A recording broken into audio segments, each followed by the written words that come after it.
Another day, another Ethel. You can tell what sort of day this is going to be. 0.001 chance of rain, unless you're in a cloud. We're on our way to Dead Edge End. There's your 360, and it's cold and it's wet. Why did I put myself through it? Oh well, here we go, carry on. Well, not a place to be in the mist, is it?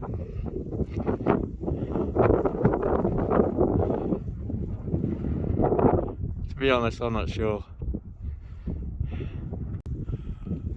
All I can tell you is that we're above the Woodhead tunnel. I've got no view, no nothing, freezing rain, and I'm an idiot. I'm out here on my own. Oh. Next time I see someone in the comments that says, "We haven't seen a video for 2 weeks. When you going out next? Watch this."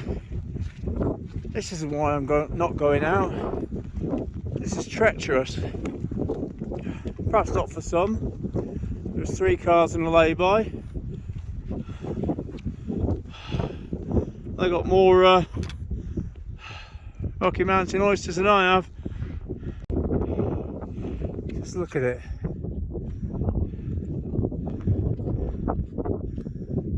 Just look at it.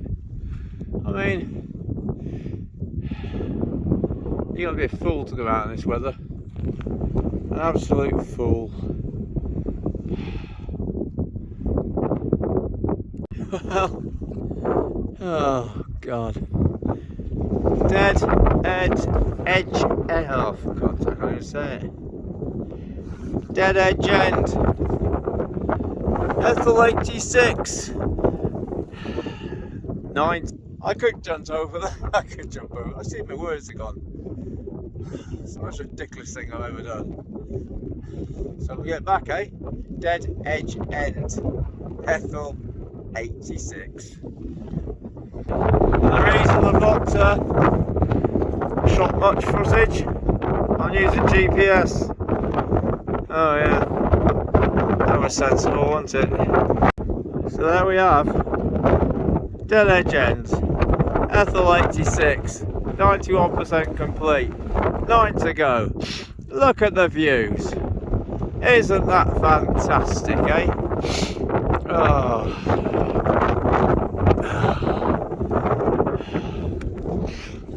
Look at me. What about to go? Look at me. I'm done in. If you find this camera, return it to someone. Oh, let's try and get home, eh? On the way back, I mean, look at it. There's virtually no visibility whatsoever. I haven't met a soul. Not one person.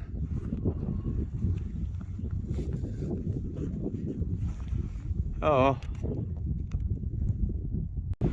Strange thing. Apart from a sheep. Yeah. Strange thing. I can actually hear cars now. I don't want the last leg.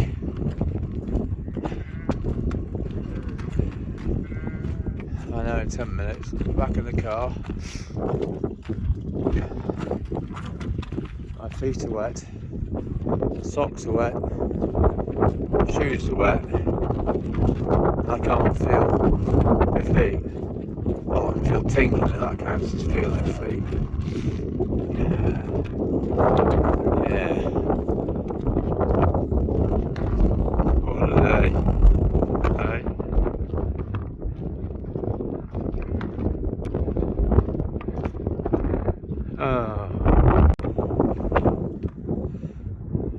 at it. Probably a car's in the background. See a fence there? About 10 foot over there is the car. And this is the clearest it's been all day. This is the best visibility. Yeah.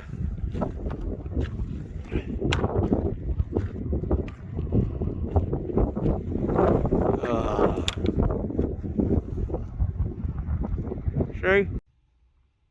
Well, what can you say about that, eh?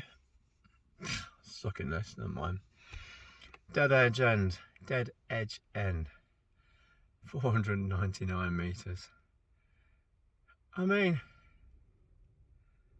0.01% chance of rain.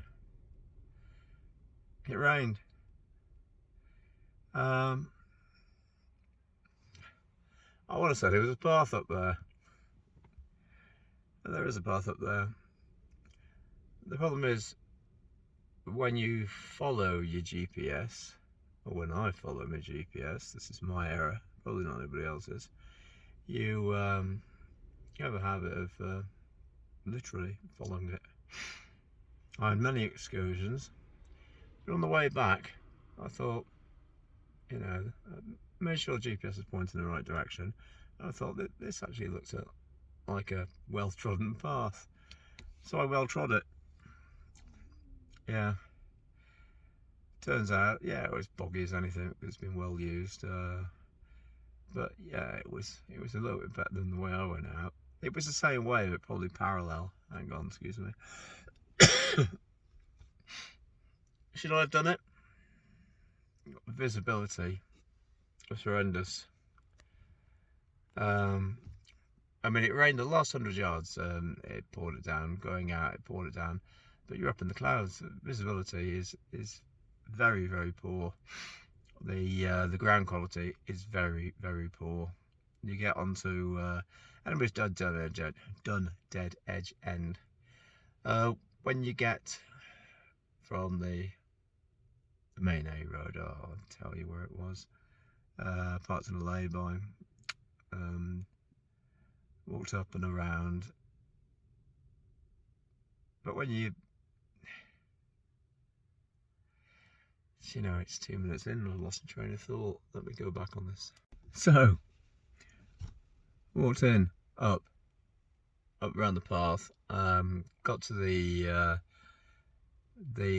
pillar, and then did a left there. But on the way back, I never saw the pillar, so the turn-off must be before there. But as long as you can navigate to the V corner of the fence, it's just a straight bog all the way up to Dead Edge End. Was I perturbed on this one? Yeah, I was perturbed. I was disgruntled. Not disillusioned. I'm disappointed. Disappointed in myself. Those conditions. I mean, I get lost in a dark room. I had GPS, I got my way back, but when I wasn't looking closely at GPS, I found it quite easy to go off track. But yeah, Dead Edge End. Ethel, 86. 9 Ethels to go. Single figures. Now, I didn't put in, here's my face. I was cold, I was wet, my feet are freezing, I can't feel them, shoes are sodden, socks are drenched. I went in more bogs than I think I've ever been in before. It gets to a point where you just end up just going through them. Don't know about anybody else, but that's me. Anyway, that's the oratory. 86 done, 9 Ethels to go. Oh, it says 1.5 hours.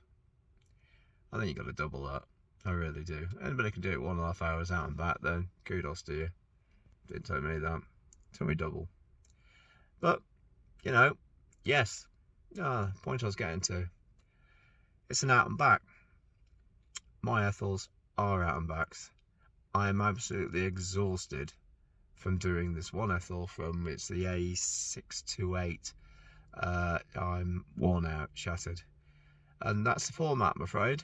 Telling me you've done 14 miles and 7 Ethels in a loop really ain't going to do anything, because I can't do it. I can't do 14 miles. I can't do them. Why am I ranting about it? You know, this channel is about my achievements doing my Ethels. I know a lot of people a lot younger than me are doing a lot more, and kudos to them, really good. But I can't do it, so I will do my Ethel challenge the best way I can, and they're out and backs, and I will enjoy them that way. Sorry to have a moan, but you know, pops up in the comments now and then, and that's not why the Ethel challenge happens, really. I thought the Ethel challenge was to bring people together so people can see what other people are doing, how other people are doing it, and whether they want to take that route or not, it's entirely up to the individual. So these are the way I'm doing it. I've got 9 to go. They're all out and backs. Think of it what you will, but I'm enjoying doing my Ethel challenge my way. Less of the whinging. Let's get on with this. To those that have stood this far, this long, listened to this whinge, I want to thank you. I want to thank you for your support. And if you've liked it, please like, comment, subscribe. That's been a rant, but sometimes I think you need to clear the air. Anyway, 9 Ethels to go. You take care of yourself. See you soon.